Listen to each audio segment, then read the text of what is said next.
নমস্কার, আপনারা দেখছেন টিভি9 বাংলা। আমি কমলেশ। গতকাল কেরলে বর্ষা আসার পরেই মানে স্বাভাবিকের যে দুদিন আগেই বর্ষা চলে এলো কেরালায় এবং উত্তর পূর্ব ভারতে অনেকটা আগে বর্ষা চলে আসার পরেই আবহবিদরা আসার খবর শুনিয়েছিলেন যে খুব তাড়াতাড়ি রবিবারের মধ্যে বর্ষা চলে আসবে উত্তরবঙ্গেও।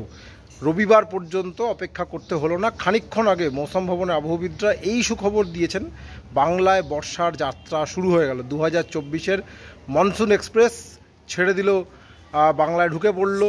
এবার আর জুন মাসের জন্য অপেক্ষা করতে হলো না, মে মাসেই বর্ষা ঢুকে পড়লো বাংলায়।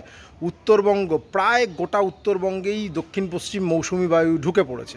সাধারণত আমাদের যে বর্ষার ক্যালেন্ডার, সেই বর্ষার ক্যালেন্ডার অনুযায়ী জলপাইগুড়িতে বর্ষা ঢোকার কথা 7ই জুন এবং শিলিগুড়িতে ডেট হচ্ছে 8ই জুন। নতুন ক্যালেন্ডার অনুযায়ী দক্ষিণবঙ্গে বর্ষা ঢোকার কথা 10ই জুন, কলকাতায় 11ই জুন। সেদিক থেকে দেখলে 7 দিন আগে বর্ষা ঢুকে পড়লো উত্তরবঙ্গে। জলপাইগুড়ি, যদি শিলিগুড়ি দেখা যায় তাহলে আরও একদিন, মানে 8 দিন আগে বর্ষার পা পড়ে গেল। এমনিতে আসামের ওপর একটা ঘূর্ণাবর্ত রয়েছে, সেই ঘূর্ণাবর্তের টানে দক্ষিণ পশ্চিম মৌসুম বায়ুর যে বঙ্গোপসাগর শাখা, সেই শাখা এতটাই সক্রিয় যে আবহবিদরা যেটা বলছেন, দার্জিলিং, কালিম্পং, জলপাইগুড়ি, কোচবিহার, আলিপুরদুয়ার এই সবকটা জেলাতেই বর্ষা ঢুকে পড়েছে। এবং খানিকটা যদি দেখা যায় দক্ষিণ দিনাজপুর এবং উত্তর দিনাজপুরের খানিকটা অংশ, ধরা যাক দক্ষিণের বালুরঘাট এবং উত্তরের ইসলামপুর, এই জোনটা বর্ষা রেখার মধ্যে ঢুকে পড়েছে। বাকি উত্তরবঙ্গের বাকি শুধু মালদাও এবং দুই দিনাজপুর কমপ্লিট হওয়াটা। এমনিতে গত কয়েক বছর ধরে একটা ট্রেন্ড তৈরি হয়ে গেছে যে বর্ষা দেরিতে আসবে এবং শুরুর দিকে সেভাবে বৃষ্টি হয় না এবং পরবর্তীকালে মানে বর্ষা যখন শেষ হওয়ার সময় তখন আর শেষ হয় না। গত বছরের উদাহরণটাই যদি টানি, 12ই জুন বর্ষা উত্তরবঙ্গে প্রবেশ করেছিল। এর সবথেকে বড় কারণ দেখা যায় যে বাংলায় যখন বর্ষা ঢোকার টাইম এসছে তখন আরব সাগরে কোনো নিম্নচাপ বা শক্তিশালী নিম্নচাপ বা ঘূর্ণিঝড়, যেমন গত বছর ঘূর্ণিঝড় বিপর্যয়, এতগুলো দিন আরব সাগরে ছিল। বাংলায় বর্ষা আসার পুরো প্রক্রিয়াটা পিছিয়ে গিয়েছিল, যে কারণে উত্তরবঙ্গে 5 দিন দেরিতে বর্ষা ঢুকেছিল। এবছর সেই সমস্যায় পড়তে হলো না, যেহেতু এই মুহূর্তে আরব সাগরে বর্ষা এমনিতে সক্রিয়। কেরলে প্রচুর বৃষ্টি হচ্ছে, তামিলনাড়ু উপকূলে বৃষ্টি হচ্ছে, কিন্তু এই মুহূর্তে বর্ষার বাধা তৈরি করতে পারে এরকম কোনো সিস্টেম আরব সাগরে নেই।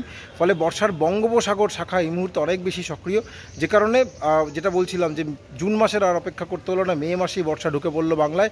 এর আগে একটা ইনস্ট্যান্সে এই মুহূর্তে মনে পড়ছে, 2009 সালে ঘূর্ণিঝড় আয়েলার দাপটে 25শে মে বর্ষা ঢুকেছিল, উত্তরবঙ্গ দক্ষিণবঙ্গ মিলিয়ে বর্ষা ঢুকে পড়েছিল। তারপরে সেরকম কোনো ইনস্ট্যান্স নেই যে জুন মাস নয় তার আগেই মে মাসেই বাংলায় বর্ষা শুরু হয়ে গিয়েছিল। উত্তরে বর্ষা আসার পর স্বাভাবিকভাবে যে প্রশ্নটা আসে, দক্ষিণে কবে? এমনিতে যেটা বললাম, ক্যালেন্ডার দক্ষিণবঙ্গ 10ই জুন, 11ই জুন কলকাতা এবং গোটা দক্ষিণবঙ্গ মুড়ে ফেলবে 15ই জুন, এটাই ক্যালেন্ডার বলছে। আবহবিদরা আপাতত দক্ষিণবঙ্গ নিয়ে কোনো পূর্বাভাস দেননি বর্ষা আসা নিয়ে। বর্ষা দক্ষিণ পশ্চিম মৌসুমী বায়ু অগ্রগতি নিয়ে দক্ষিণবঙ্গ নিয়ে আপাতত কোনো আপডেট নেই, কিন্তু দক্ষিণবঙ্গে বৃষ্টি হবে, বিক্ষিপ্ত বৃষ্টি, যেরকম গতকাল রাত থেকে বিভিন্ন জেলায় হয়েছে সেরকম বিক্ষিপ্ত বৃষ্টি থাকবে সব জেলাতেই কম বেশি। বিশেষ করে কালকে ভোট রয়েছে, যে জেলাগুলোতে ভোট রয়েছে সেখানেও বিক্ষিপ্ত বৃষ্টির সম্ভাবনা। আগামীকাল পূর্ব বর্ধমান, পশ্চিম বর্ধমান, বীরভূম এই 3 জেলায় ভারী বৃষ্টির একটা কমলা সতর্কতা জারি রয়েছে। বাকি দিনগুলোতে দক্ষিণবঙ্গে বিভিন্ন জেলায় বিক্ষিপ্ত ঝড় বৃষ্টি এবং সঙ্গে দমকা বাতাস বইতে পারে এবং বজ্রপাত। বারবার কিন্তু বলছি আমরা, আবহাওয়া দপ্তর পরামর্শ দিচ্ছে বজ্রপাতের সময় খুব সাবধান। এই গত কদিনেও বেশ কয়েকজন বজ্রপাত, এবার আমরা দেখতে পাচ্ছি উত্তরবঙ্গে একের পর এক মৃত্যু দেখতে পাচ্ছি, যেহেতু উত্তরবঙ্গে বজ্রগর্ভ মেঘ সৃষ্টি হয়ে বৃষ্টির প্রবণতাটা অনেক বেশি এই মুহূর্তে। ফলে উত্তরবঙ্গে একের পর এক প্রাণহানির খবর আমাদের কাছে আসছে। প্লিজ খুব সাবধান, বজ্রপাতের সময় খুব প্রয়োজন না হলে, মানে কয়েকটা ঘন্টা বা কিছু মিনিটের ব্যাপার, একটু সাবধানে থাকবেন। আগামী কয়েকদিনে বিশেষ করে বর্ষা যখন আসে এই সময়টা কিন্তু বজ্রপাত বা বজ্রগর্ভ মেঘ সৃষ্টি হয়ে, যেহেতু বৃষ্টি হয় বর্ষার শুরুতে, বজ্রগর্ভ মেঘ সৃষ্টি হয়ে বৃষ্টির সম্ভাবনাটা অনেক বেশি থাকে, ফলে বজ্রপাতের আশঙ্কাও বেশি থাকবে। এই সময়টা একটু সাবধানে থাকবেন। যাই হোক, ভালো খবর দিয়ে শুরু করলাম। বর্ষা চলে এলো বাংলায় অনেক আগে, জুন মাস তো নয়, মে মাসে বর্ষা চলে এলো। 7 দিন আগে উত্তরবঙ্গে বর্ষার যাত্রা শুরু। দক্ষিণ আপাতত অপেক্ষায়, একটু ভ্যাপসা গরম থাকবে। এই যা, সঙ্গে থাকার জন্য অনেক ধন্যবাদ।